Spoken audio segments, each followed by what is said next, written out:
my clothes, Mrs. Sawyer, and came right up. No. Well then, that's your own beard, huh? Oh, yes, yes. Interesting complex in back of that. Why do you carry a cane? Always carry a cane, Mrs. Sawyer. Well, that is when I wear street clothes. I carved this cane out of a runner from one of my old sleighs. What's that? What's that? With a fine, solid silver top. Who was the first president of the United States? What? Oh, give me a difficult one. Like who was vice president under James Monroe? Who conducted this examination? The answer is Daniel D. Tompkins. Yes, you're a rather nervous woman, aren't you, Mrs. Sawyer? Tell me, do you get enough sleep? My personal habits are no concern of yours. Now, what hand am I holding up? Right hand. How many fingers do you see? 3. Oh dear, you bite your nails too. Oh, stand up now. Feet together, arms extended. Oh, muscular coordination test. I've taken dozens of these. Mrs. Sawyer, are you happy at home? What? Well, that will be all, Mr. Kringle. This examination is over. I thank you. And it may interest you to know I've been happily married for 22 years. Very happily married. Oh, delighted to hear it. Goodbye, Mrs. Sawyer. Miss Prong, Yes, ma'am. get Mrs. Walker on the phone. Yes, ma'am. But your husband, Mrs. Sawyer, he's called 4 times already. Well, you tell my big fat husband to shut up and mind his own business. Here's Mrs. Walker, ma'am. No, all right. Hello. I was just going to call you, Mrs. Sawyer. Oh, There's a Dr. Pierce stopping by this afternoon at 3. who's Dr. Pierce? He's a physician at the Brooks home. I thought we might discuss Mr. Kringle's case with him. Well, there's hardly any point discussing it, Mrs. Walker. Obviously, the old man should be discharged. And sent to a mental institution. Oh, now, just a minute, Mrs. Sawyer. Nah, he's deluded. Saying that he's Santa Claus. It's a delusion for good. I found he only wants to be friendly and helpful. His whole manner suggests aggressiveness. Look at the way he carries that cane. Mrs. Walker, naturally I can't discharge that loony. So when he exhibits his maniacal tendencies, please realize the responsibility is completely yours. Well, What do you mean, breaking into my office like this? Are you a licensed psychiatrist? What business is it of yours? I have great respect for psychiatry and great contempt for meddling amateurs who go around practicing it. Oh, shut up. You ought to be horsewhipped, taking a boy like Alfred and filling him up with complexes and phobias. I think I'm better equipped to judge that than you. Just because Alfred wants to be kind to children, you tell him he has a guilt complex. Having the same delusion you couldn't possibly understand. Oh, And don't you wave that cane at me. either you stop analyzing Alfred or I'll go straight to Mr. Macy and tell him what a contemptible fraud you are. Now get out of here. Get out of here before I have you thrown out. There's only one way to handle a woman like you. Maybe this'll knock some sense into you. Oh, help! Oh, my head! Good day, Mrs. Sawyer. Miss Prong, give me the police! Give me Mrs. Walker! Give me the psychopathic ward at Bellevue Hospital!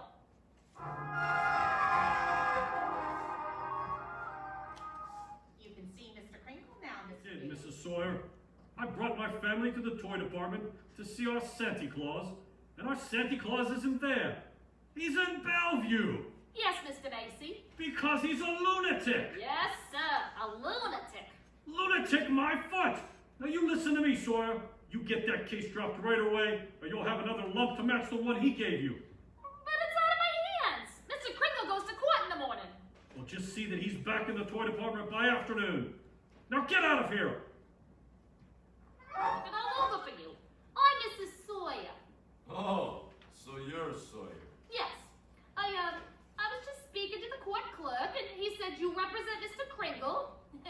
well, I represent Mr. Macy. Oh, then I'll see you in court. Oh, no. that's what I wanted to speak to you about. Now, Mr. Macy would like to drop the whole case right now. You see, we're most anxious to avoid any publicity. No publicity, huh? Hmm? Well, that's very interesting. Oh, then you'll cooperate. You know something, Sawyer? You've just given me the idea I've been searching for. Oh, good, good. If I'm gonna win this case, I'm gonna have to have public opinion and plenty of it. And publicity's just the way to do it. Thanks.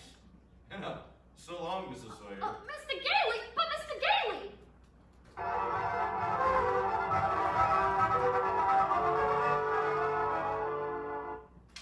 Look at these newspapers, Chris. Not a Here. trial, Mr. Kringle. It's just a hearing, so you don't have to answer any questions. Now then, where do you live, please? Well, it seems to me that this hearing will decide, won't it? Mr. Kringle, do you believe that you are Santa Claus? Oh, of course I do. That's all, Your Honor. The state rests its case. Well, Mr. Gailey, Your Honor, Mr. Mara contends my client is not sane because he believes he is Santa Claus. An entirely logical conclusion. Anyone who thinks he is Santa Claus is crazy. Your Honor, you believe yourself to be Judge Harper, yet no one questions your sanity because you are Judge Harper, do they? Mr. Kringle is the subject of this sanity hearing, not I. Well, Your Honor, I intend to prove that Mr. Kringle is Santa Claus. Mr. Mara, I thought you said there's gonna be a cut and dry sanity hearing. Well, I thought it was, Your Honor. In view of Mr. Gailey's statement, I'll have to review the entire background of this case. Court's adjourned until tomorrow morning. Can't it wait till tomorrow? I mean, who's been subpoenaed? Well, how do you think I feel about it? I'll see you tomorrow. Who was that, dear? R.H. Macy's been subpoenaed. Oh, my. Ah, those reporters. They make me look like a sadistic monster who likes nothing better than to drown pussycats and tear wings off butterflies. Shh, quiet, dear. Tommy's still awake. Oh yeah. It would just break his heart if he knew what his daddy is doing. I'm doing my job as assistant district attorney. Well, I'm not so sure, but that I agree with them. Mr. Kringle looks like a very nice old man, and I don't see why you have to keep on persecuting him. I'm not persecuting him. I'm prosecuting him. I like the old man too, but there's nothing I can do about it. You know something, Thomas? Sometimes I wish I'd married a butcher or a plumber. Well, if I lose this case, it's very possible you'll get your wish. R.H. Macy. I wonder what he's gonna pull tomorrow.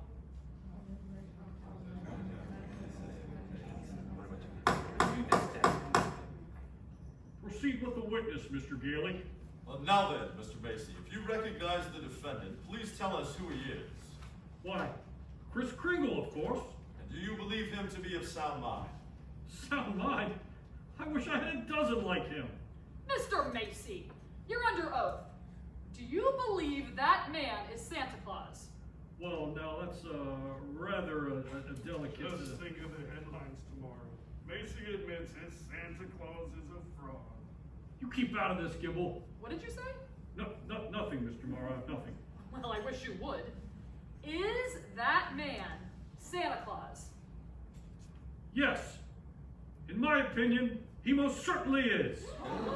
Your Honor, there's no such person as Santa Claus and everybody knows it. Can you prove there isn't any? I won't even try. I'll not waste the court's time with such childish nonsense. Your Honor, the prosecution requests an immediate ruling from this court. Is there or is there not a Santa Claus? Well, now, the court will take a short recess to consider the question. This court, therefore, intends to keep its mind open. We shall ask for evidence on either side. But the burden of proof clearly rests with my opponent. Can he produce any evidence to support his view? If Your Honor, please, I can. Will Thomas Mara please take the stand? Who, me? No, Thomas Mara Jr. I believe he and his mother are both in court today. Hi, Papa. Hi. Tommy, do you believe in Santa Claus? I sure do.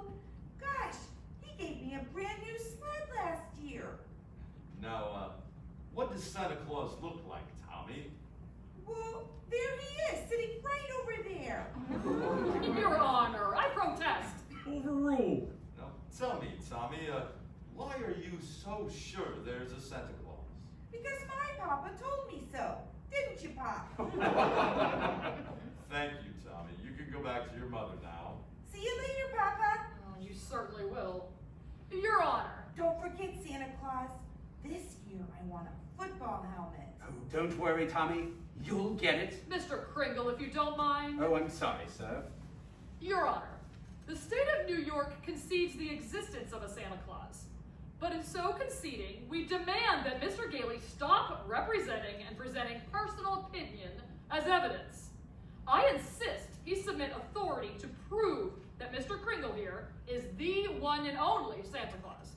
Well, Mr. Gailey, are you prepared to show that Mr. Kringle is Santa Claus on the basis of unprejudiced authority? Oh, well, sir, no, not now. I need a little time. Why not now? Tomorrow, Your Honor? Very well. Court's adjourned till tomorrow morning. Whew. Oh, brother.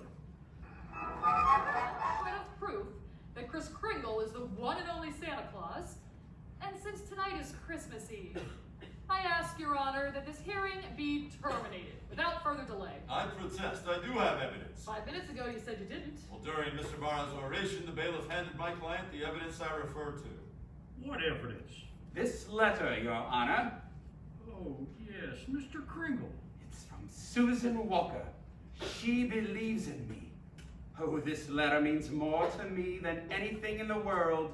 That letter, Your Honor, was delivered by the United States Post Office, an official agency of the federal government. The Post Office Department is one of the largest business concerns in the world. Last year did a gross volume of over $1 billion, and this year... Your Honor, I'm sure we're all gratified that the post office is getting along so well, but what bearing has it on the sanity of that man? My point is that the Post Office Department is a model of efficiency. And furthermore, the laws of this country make it a criminal offense to willfully misdirect mail or intentionally deliver it to the wrong party. The state of New York is second to none in its admiration of the Post Office Department. We're very happy to concede Mr. Gailey's point. For the record, Mr. Moran. For the record, anything to get on with this case. Thank you. Your Honor, that letter just received by Mr. Kringle is positive proof that a competent... One letter is hardly positive proof. I have further exhibits, Your Honor, but I hesitate to produce them. Come, Mr. Gailey, put them here on my desk. But, Your Honor... I said put them on my desk. All right, boys, bring them in! Your Honor! What is this? Empty those mail sacks on Judge Harper's desk. But Bring them all in, or you're going to be fined for contempt in court. now, just a second here. We'll do it, Your Honor. Through rain, through sleet, through courtrooms, anything. We deliver. Mr. Gailey! Your Honor, every one of those letters and every one of those mail sacks is addressed to Santa Claus. The post office delivered them. Therefore, the post office...